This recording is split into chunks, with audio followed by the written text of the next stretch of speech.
Welcome back to another video of Spawnyard. Today we are going to talk about the beta version of the Expanse Osiris Reborn. Developer Owlcat Studios were kind enough to send me an early access for this beta, and I've been playing this game for past few days. For those unfamiliar with the Expanse Osiris Reborn, it is a sci-fi action RPG set in the universe of The Expanse. There are books and TV shows of it. You should check it out. Oh, my man Zafar. Glad to see you. Coffee? I've got a fresh pot. For this beta, you get to play a section of the game set in the early stages of the full game. I have played this game for around 8 hours and I feel like I could have played even more and try out even more things. But one thing that I can tell you for sure is that your decision really matters in this game. The choices you make and the characters you interact with can have a significant impact on the story and overall experience. The game has a branching narrative and your choices can lead to a different outcome and consequences. This adds a layer of depth and replayability to the game, as you can go back and make different choices to see how the story unfolds, and that's what I have been doing. And I'll continue to do so for the next few days on my Twitch streams.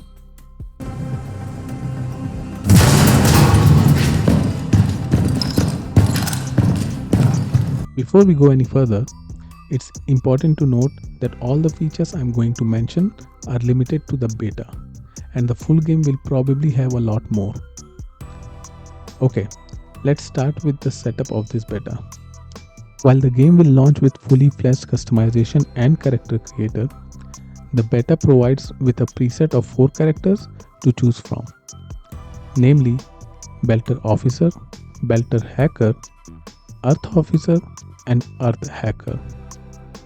In the beta, the only difference I saw between Earther and Belter were in the dialogue changes, but between Hacker and Officer, it was skill changes.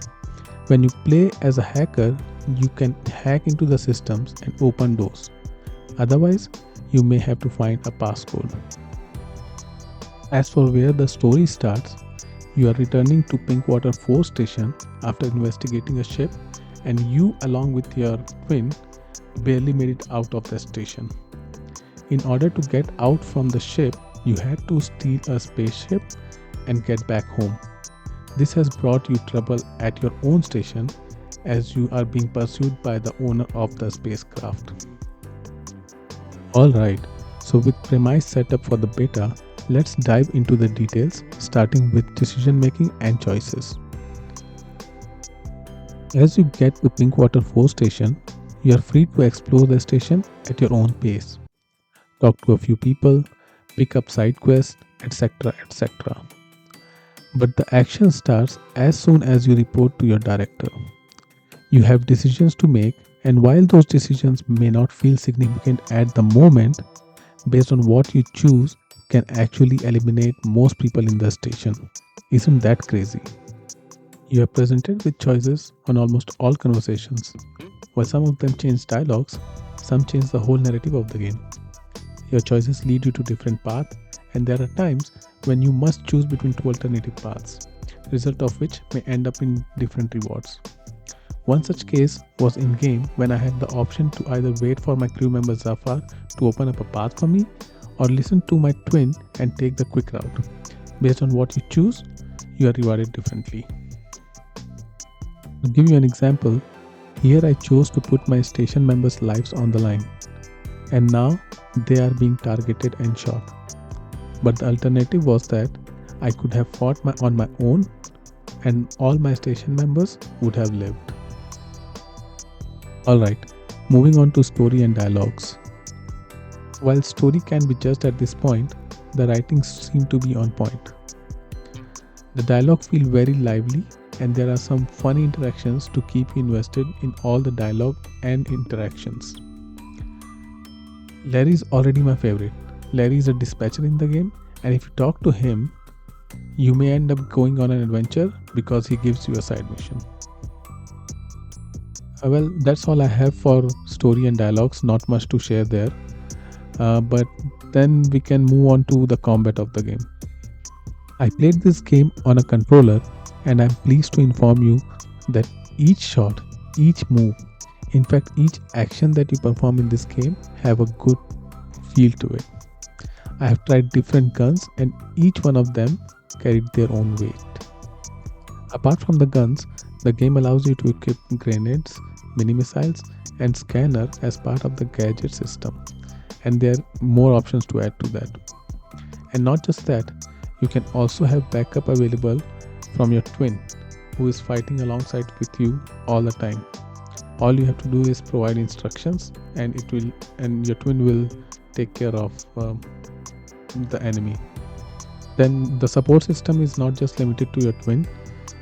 You build your crew, and in this beta Zafar ends up becoming your crew member, and he provides a great support through airstrikes. All these mechanics in combat come together very well, and they give you a very tight and thrilling combat experience. Enemy I especially felt very solid as they were always charging in, and that makes you make quick decisions for your next move. Alright, now let's talk about performance. I'm playing this game on Nvidia 5090 and I have not experienced any discomfort so far. I had FPS stats showing on the screen, and while there were some drops, in most cases it was always above 60 FPS. The game recommended settings are very inviting, and this is how it looks like. And I think over time the game can be optimized even further to ensure good experience for all gamers. Well, I'm not a performance guy, so I won't talk a lot about it. So let's move on to the next topic, which is how the gravity is handled in the game. In this beta, you experience two environments, one inside the station and one outside the station. While inside the station everything feels normal, outside you feel the low gravity, which means you are floating in a controlled manner, and the game demonstrates that very well. It was very pleasing to see that the bodies of enemies just floating around after you had defeated them. There was a small section in the game where you were completely levitating, and I'm sure there will be more variations to this in the game. Outside the station, you can walk on any surface, and the change in orientation might mess up with your head. Next, let's talk about skills and upgrades. Your character's skills are classified into three categories: combat, exploration, and personal. Now, within combat, there are even subcategories. So, combat now comprises of shooter, gadget, survival, and leader. Shooter skills are more centered towards your gun, and then you have gadget, which again there are three types of gadget. First is hand gadget, the second is over the shoulder gadget, and the third gadget is scanner. All these gadgets aid you in the combat, and they all can be upgraded as well. And then the third category is survival skill. These are related to your health. And lastly, the leader skill is basically to make your command and output of it from your support team effective. So as I said, that skill are three big categories: combat, exploration, and personal, and we just talked about combat. So the second one is exploration, and exploration is about engineering and persuasion. Those two are the primary skills there. Engineering is needed for hacking, while persuasion is needed to get more info from people or to ensure that your choices are accepted. And the last category is personal. It is more about the athletics and agility of a character. As for upgrades, you can find workbenches where you can upgrade your weapons and gadgets with the help of parts that you will find throughout the world. The game also has a vendor who will supply the necessary resources in exchange for currency. While we are talking about currency, the game also has cosmetics in the form of your space station suits. that you can either find or maybe buy from vendors at the station. I couldn't find any variants of it, so I don't know how you will be able to get it in game, but I'm guessing those two are the options. Now let's talk about the graphics of the game. Game looks excellent and everything that you see is very detailed. Characters look incredible as well. My only complaint is that characters' facial expression looks like little bit stiff and robotic at times. Other than that, everything looks very high quality. Alright, then moving on to some speculations that I think might end up becoming true. First is that I think there may be a feature where you can steal spacecraft of other stations, as the game tells you that you can claim a craft by right of salvage. And then the second speculation I'm thinking is around crew management.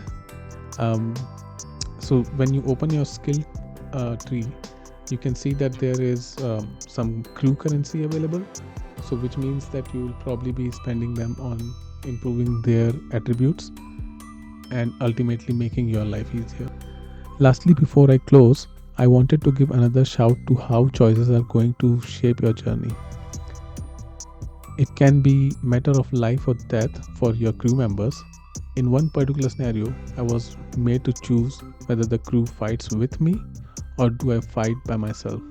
And depending on what I chose, many of your crew members can die, including your director. Overall, I was very impressed with this beta and I cannot wait to get my hands on the full game. My experience was so good that it's hard to believe that the game is a year away from launch. If you had to decide to get this beta, you are looking around 10 hours of playtime with different characters and outcome based on your choices. You can get the beta from either Miller edition of the game or collector's edition of the game. Alright then, that wraps it up for this beta impressions of the Expanse Osiris Reborn. I hope you enjoyed this video. Thanks for watching. Spawn out.